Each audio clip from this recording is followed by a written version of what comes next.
आरोपीच्या वकिलांनी ज्या कागदपत्रांवरती सरकार पक्षाची भिस्त होती, विशेषतः सीसीटीव्ही फुटेज, त्याचप्रमाणे सीडीआर्स, त्याचप्रमाणे या आरोपींची जी गोपनीय मीटिंग जी झाली, जी 7 डिसेंबर 2024 ला, आणि त्याचप्रमाणे ही जी मीटिंग झाली त्याप्रमाणे हॉटेलच्या तिथे जे एकत्र भेटले होते त्या संदर्भातले सगळे कागदपत्रांचं मागणी त्यांनी मागितली होती। त्याप्रमाणे मागणी, त्याचप्रमाणे यांनी प्रत्यक्षात अबादा कंपनी जी आहे, या अबादा कंपनीच्या अधिकाऱ्यांना जी धमकी दिली होती, ती धमकीचे ऑडिओ कॉल्स, ऑडिओ रेकॉर्डिंग हे सुद्धा न्यायालयात आम्ही हजर केले आहे। आरोपींच्या वकिलांनी आम्हाला कागदपत्र द्या, तुम्ही खटला सुरू करू नका, कारण आम्हाला कागदपत्र दिल्याशिवाय तुम्हाला खटला सुरू करता येत नाही, अशी त्यांनी विनंती केली होती।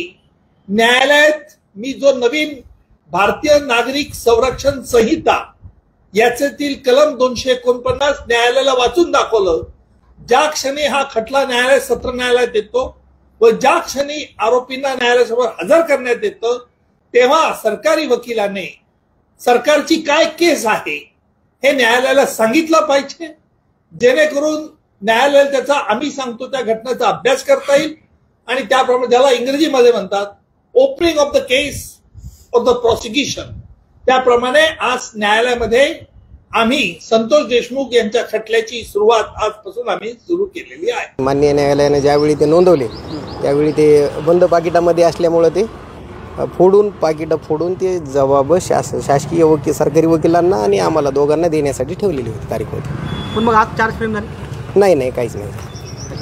पण काय वाटतं, काही गोष्टी ज्या मागण्यात आल्या विशेषतः पक्षाकडून, आरोपीच्या पक्षाकडून, तर कुठल्या गोष्टीची मागणी केली होती, त्या सगळ्या गोष्टीची पूर्तता झाली? मागच्या तारखेला जे आम्ही मागितलं होते कलम 183 नुसार जे साक्षीदारांचे जबाब नोंदवले न्यायालयामध्ये, कलम 18 नुसार जे आरोपींचे जबाब नोंदवले, तर त्याची आणि जे व्हिडिओ होते ते व्हिडिओ CDR डिटेल्स असतील, तर यात कोणतेही इलेक्ट्रॉनिक डॉक्युमेंटसुद्धा आम्हाला दिले नव्हते। त्याची मागणी केली होती, त्यापैकी आम्हाला त्यांनी फक्त साक्षीदारांचे जबाब, आरोपींचे जबाब दिलेत, बाकी व्हिडिओज वगैरे अजून काही दिलेले नाही।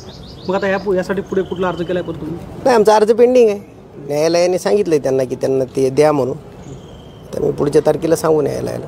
26 तारखेला या संदर्भातले सगळे पुरावे तुम्हाला सादर दिले जाणार होते, परंतु ते दिले गेले नाही। आता आणखी त्यासाठी पुढील तारीख दिली गेली?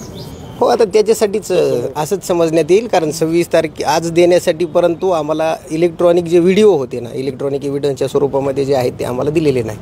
तर त्याच्यामध्ये कुठले पुरावे असे होते की त्याच्यावर तुम्हाला शंका उपस्थित झाली, म्हणजे तुम्ही जे मागितले त्याच्याबद्दल विचारलं? अजून त्यांनी दिलेच नाही ना, व्हिडिओज दिले नाहीत। व्हिडिओ असतील कदाचित, पण आम्हाला ते दिले नाहीत। CDR दिलेत आज, ते पण नव्हते, त्यांनी आजच दाखल केलेत त्यांनी सुद्धा, त्यांच्याकडे पण उशिरा प्राप्त झाले असावे कदाचित।